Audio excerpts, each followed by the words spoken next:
vraiment un beau discours. Vraiment, il a dit un discours libérateur. Et il a parlé à la place des Maliens. Vraiment, c'était notre vœu le plus absolu. On les accueille à bras ouverts. C'est ce qu'on veut. Parce que la France est là après de 7 ans, après 8 ans. Il est résolu.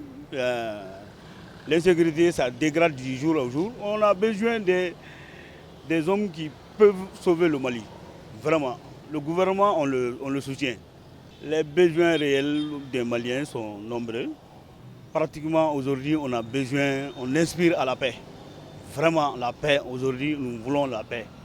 Ensuite, le reste là, ça viendra. Première impression est que c'est un discours qui tient bon, parce que si nous tenons compte de l'actualité du pays d'aujourd'hui, c'est un discours où personnellement je me retrouve dedans, parce qu'on ne peut pas aimer son pays et laisser les populations vivre de cette manière sans ne pas intervenir de cette manière là-dessus.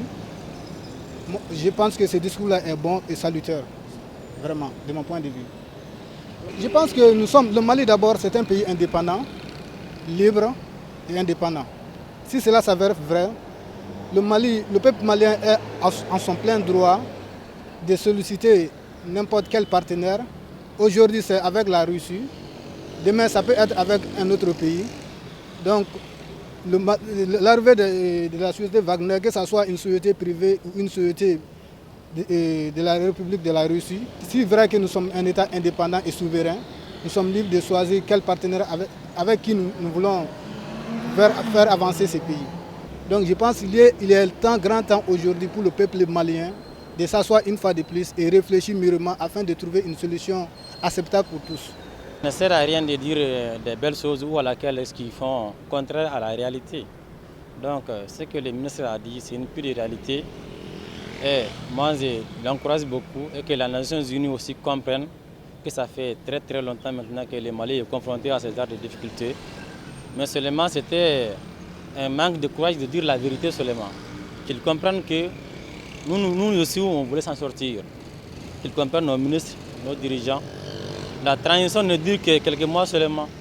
Donc après la transition, on va avoir un président démocratiquement élu qui va faire le vœu du peuple aussi.